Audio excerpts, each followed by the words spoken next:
आइए पाठ को आगे बढ़ाते हैं। कल हम लोगों ने यहाँ तक पढ़ लिया था कि अस्तेय के प्रतिष्ठित हो जाने पर सभी रत्नों की उपस्थिति होती है।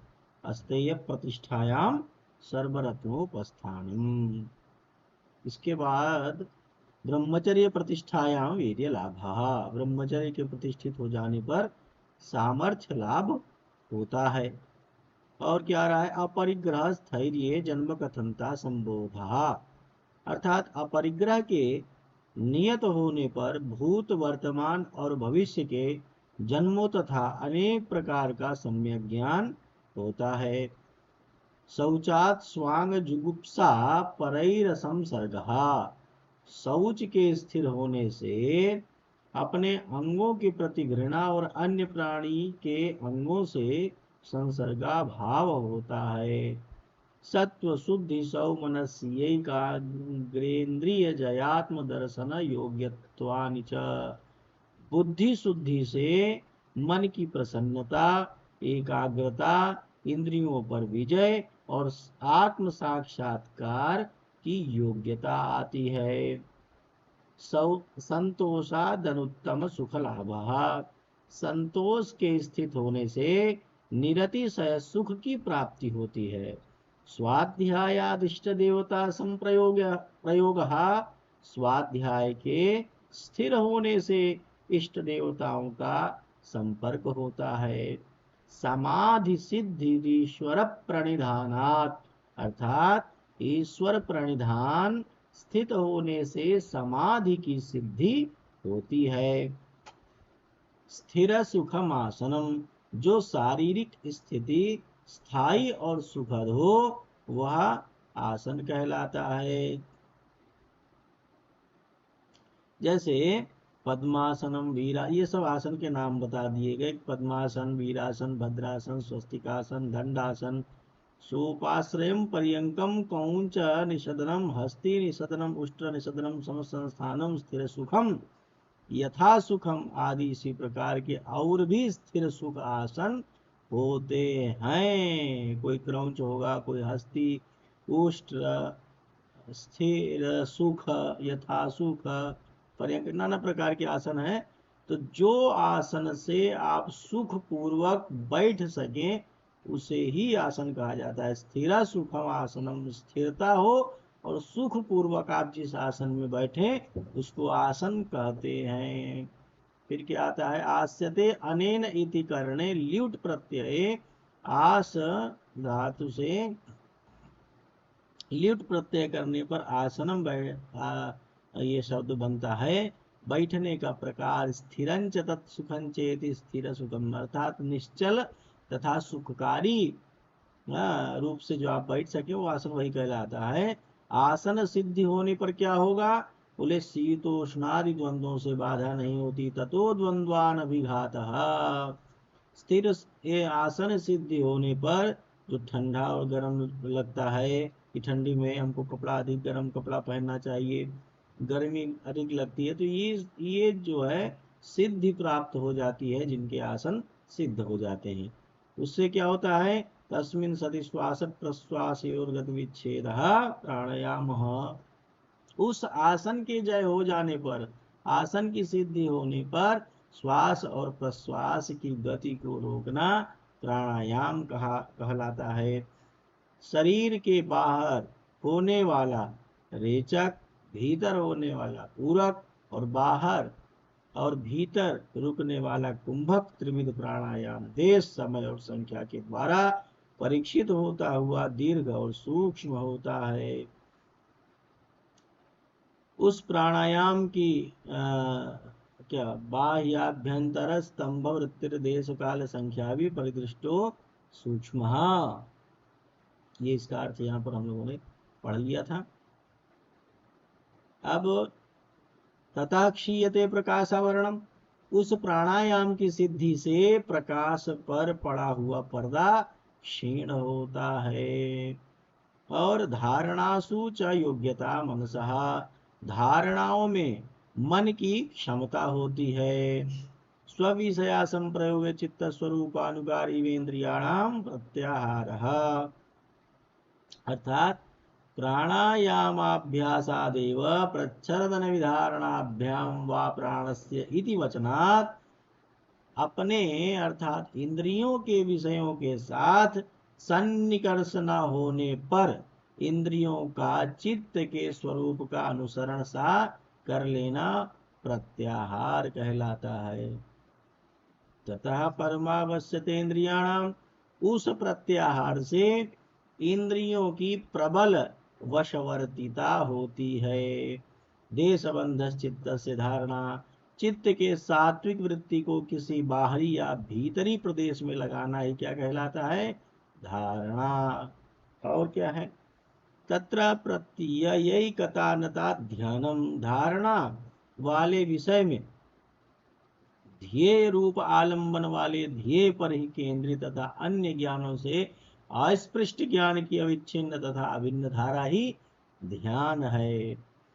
और तत्र प्रत्ययिकतानता ध्यानम, इसका अर्थ ही हम लोगों ने भी कर ही लिया। ठीक है, फिर क्या? तदेवार्थ मात्र निर्भासम स्वरूप में स्वरूप शून्यमिव समाधि, ध्येय अर्थ मात्र को निर्भासित करने वाला अपने ज्ञानात्मक रूप से भी रहित सा ध्यान ही समाधि कहलाता है। योग के लिए जिन समाधियों की उपयोगिता होती है वे क्रमशः ये हैं। क्या है? संप्रज्ञात समाधि और असंप्रज्ञात समाधि। संप्रज्ञात समाधि में एकाग्र भूमि की विशेषता है और असंप्रज्ञात समाधि में निरुद्ध भूमि की विशेषता होती है। संयम क्या है?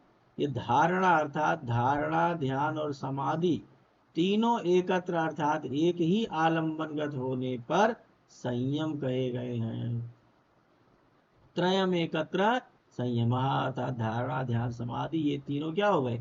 एकत्र संयम। तीनों को संयम कहा गया। अंतरंग साधन, यमादि साधनों की अपेक्षा धारणा, ध्यान और समाधि संप्रज्ञात समाधि के लिए अंतरंग माने गए हैं। त्रयम अंतरंगम पूर्वेभ्यः। संयम भी निर्बीज समाधि के लिए बहिरंग ही है। तथापि बहिरंगम निर्बीज से, ठीक है, सूत्र ही है यहाँ पर। और संयम, धारणा, ध्यान, समाधि, इन तीनों को संयम कहा गया है। परिणामत्रय संयमादतीतानागत ज्ञानम, तीनों परिणामों में संयम करने से योगी को अतीत तथा अनागत का साक्षात्कार होता है। संस्कार साक्षात्कारणात् पूर्व जाति ज्ञानम, संस्कारों में संयम करने के फलस्वरूप प्राप्त साक्षात्कार से पूर्व जन्मों का ज्ञान होता है। संस्कार साक्षात्कारणात् पूर्ण जाति ज्ञानम। भुवन ज्ञानम सूर्य संयमात्, सूर्य में किए गए संयम में समस्त भुवनों का ज्ञान होता है।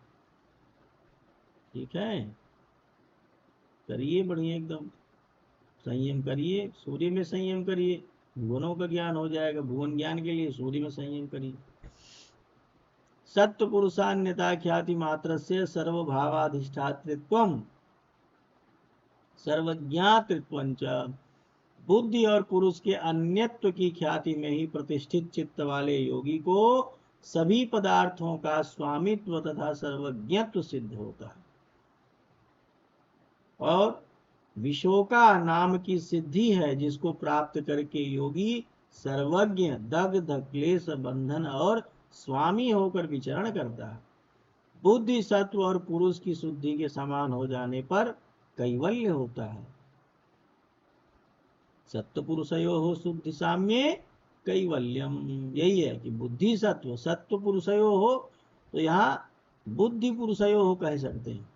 सत्व का अर्थ यहाँ पर क्या है? बुद्धि है। सत्व अर्थात बुद्धि सत्व, और पुरुषयो हो तो सत्व पुरुषयो अर्थात बुद्धि पुरुषयो हो। ठीक है, बुद्धि सत्व और पुरुष की शुद्धि के समान हो जाने पर क्या होता है? कैवल्य होता है। जन्म औषधि मंत्र तप समाधि जाहा सिद्धयः, सिद्धियां जन्म, औषधि, मंत्र, तप और समाधि से उत्पन्न होती है, ऐसे नहीं हो जाती। और अन्य देह धारण रूपा सिद्धि देवादि निकायों में जन्म से होती हैं। आसुर लोकों में औषधियों से अर्थात रसायन इत्यादि से इस प्रकार की सिद्धि होती है। मंत्रों से आकाश में उड़ना और अणिमादि सिद्धियों की प्राप्ति होती है। तप से संकल्प की सिद्धि होती है, जिससे यथेच्छा रूप वाला होकर जहां तहां स्वेच्छा से पहुंचने वाला होता है। तो ये सब सिद्धियां समय निकाल के व्यक्ति करे तो हो सकता है, नहीं तो गाना गाता रहे भाई, क्या करना। निर्मीयमाण शरीर में निर्मित होने वाले निर्माण चित्त अस्मिता से ही निर्मित होते। निर्माण चित्तान्य अस्मिता मात्रा, ठीक है। चित्त के कारणभूत अस्मिता मात्र को लेकर वह योगी निर्माण चित्तों को तैयार कर देता है। निर्माण काय चित्त युक्त हो जाते हैं। 5 प्रकार के चित्त जन्म, औषधि, मंत्र, तपस्या और समाधि में से समाधि संपन्न चित्त कर्म क्लेश की वासना से रहित होता है। तत्र ध्यानज मनाश्रयम पंचविधम निर्माण चित्तम। 5 प्रकार के निर्माण चित्त बताए गए हैं। जन्म, औषधि, मंत्र, तप और समाधि, ये सिद्धियां हैं। 5 प्रकार के निर्माण चित्त हुए क्योंकि जन्म, औषधि, मंत्र, तपस्या और समाधि, इन पांचों से ऐसी सिद्धियां उत्पन्न होती हैं। कारण अविद्या,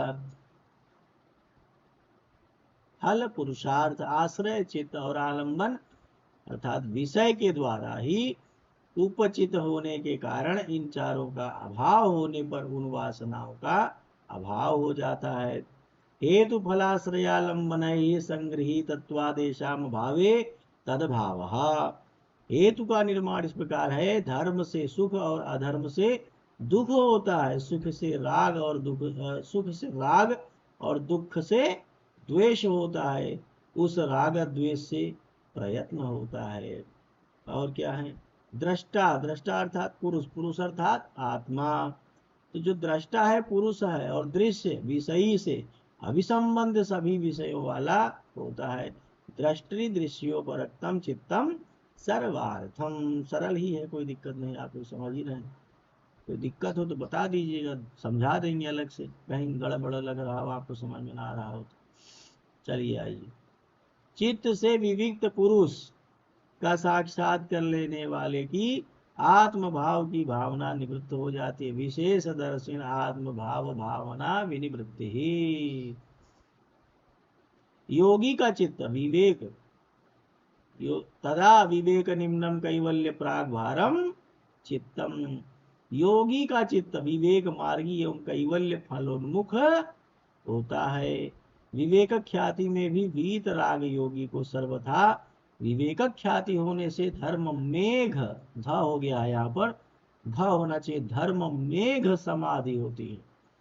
प्रसंख्यानेप्य कुशीद से सर्वथा विवेक ख्याते धर्म मेघ समाधि। ठीक है, धर्म मेघ जो समाधि है उससे क्लेश और कर्म की निवृत्ति हो जाती है। ततः क्लेश कर्म निवृत्ति, तो ये करें, धर्म एक समाधि से क्लेश और कर्म की निवृत्ति हो जाती है।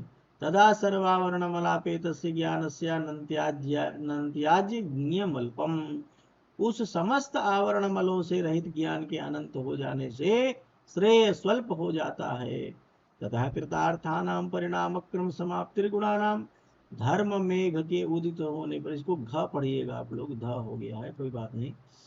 धर्म मेघ के उदित होने से चित्त रूप सत्वादि तीनों गुणों के परिणाम के क्रम की समाप्ति हो जाती है और क्षण प्रतियोगी परिणाम परांत निर्ग्राह्य